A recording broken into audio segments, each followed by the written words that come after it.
بسم اللہ الرحمن الرحیم الحمد للہ رب العالمین والصلاة والسلام علی رسولہ محمد وآلہ وصحبہ اجمعین اشہد ان لا الہ الا اللہ وحدہ لا شریک لہ واشہد ان محمدا عبدہ ورسولہ اما بعد۔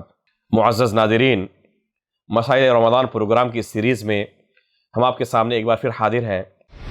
یا ایہا الذین آمنوا کتب علیکم الصیام کما کتب علی الذین من قبلکم لعلکم تتقون۔ آج کے اس درس میں ہم آپ کے سامنے نماز تراویح کی فضیلت اور اس کے بعد اہم احکام و مسائل کو بیان کرنے کی کوشش کریں گے۔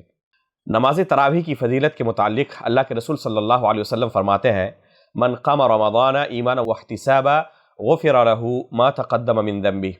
جو ماہ رمضان کو ایمان کے ساتھ اور اللہ رب العالمین سے نیکی کی امید کرتے ہوئے قیام کرے تو اللہ رب العالمین کی طرف سے اس کی سابقہ گناہیں بخش دی جاتی ہیں، معاف کر دی جاتی ہیں۔ یہ بہت ہی عظیم فضیلت ہے، اس لیے کسی بھی شخص کو قصداً جان بوجھ کر نماز تراویح کو ترک نہیں کرنا چاہیے۔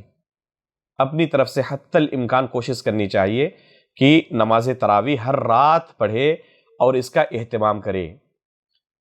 البتہ یہ فرض نہیں ہے، واجب نہیں ہے۔ اللہ کے رسول صلی اللہ علیہ وسلم نے اپنے صحابہ کو 3 رات تراویح کی نماز پڑھائی ہے۔ جب بہت زیادہ لوگوں کی طرف سے اس نماز کی رغبت دیکھی تو آپ صلی اللہ علیہ وسلم آگے انہیں یہ نماز پڑھانے سے رک گئے، یہ کہا کہ مجھے ڈر ہے کہیں تم پر اسے فرض نہ کر دیا جائے۔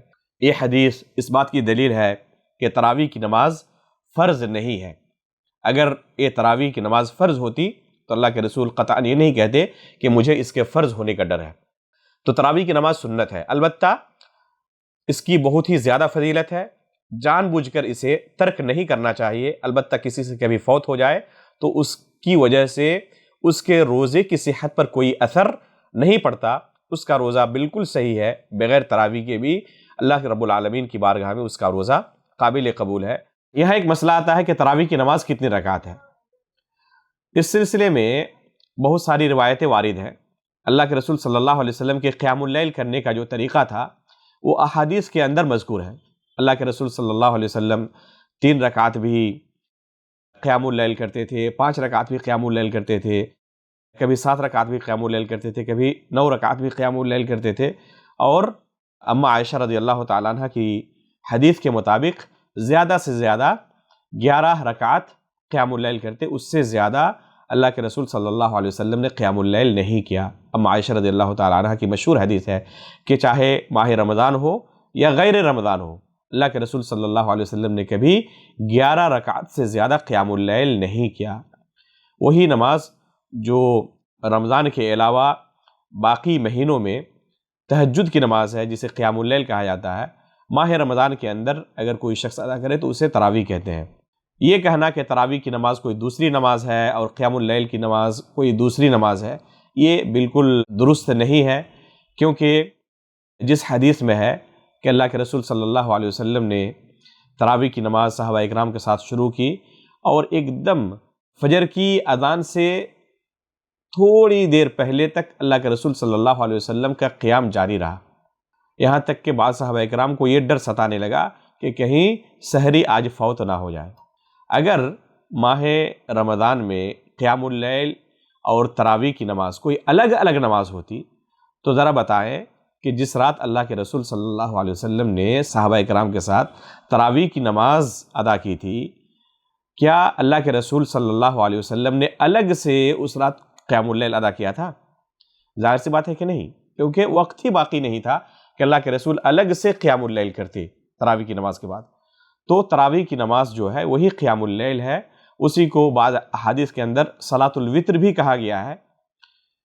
تو وہی ایک ہی نماز ہے جس کے متعدد نام ہیں۔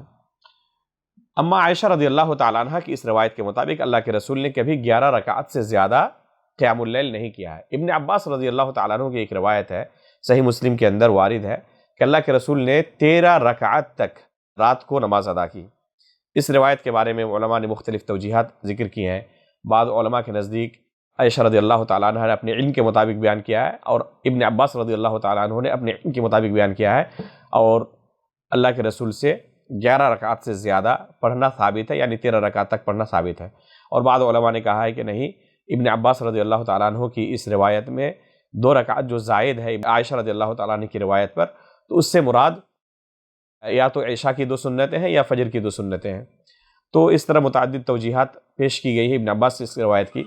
البتہ ایک مسئلے کا علم سب کو ہونا چاہیے کہ تراویح کی نماز کی تعداد اللہ کے رسول صلی اللہ علیہ وسلم سے 11 یا ایک روایت کے مطابق 13 سے زیادہ ثابت نہیں ہے، یعنی اللہ کے رسول کے عمل سے 11 اور ابن عباس کی روایت اگر 13 کو اعلیٰ ظاہری ہی قبول کر لیا جائے تو 13 سے زیادہ اللہ کے رسول سے ثابت نہیں ہے۔ لیکن کیا کوئی شخص 11 رکعت سے کم یا زیادہ تراویح کی نماز یا قیام اللیل جسے آپ کہتے ہیں پڑھ سکتا ہے یا نہیں پڑھ سکتا؟ تو اس بارے میں علماء کے درمیان اختلاف ہے۔ البتہ سلف صالحین میں سے اب تک مجھے ایک بھی ایسا قول نہیں ملا ہے جنہوں نے 11 رکعت سے زیادہ ماہ رمضان کی راتوں میں پڑھنے کو بدعت کہا ہو یا ناجائز کہا ہو۔ بہت سارے سلف صالحین سے مروی ہے کہ وہ 2 رکعت کر کے بکثرت عبادت کیا کرتے تھے، کبھی 20، کبھی اس سے بھی زیادہ 36 رکعت تک بغیر کسی خاص تعداد کے وہ پڑھتے رہتے تھے۔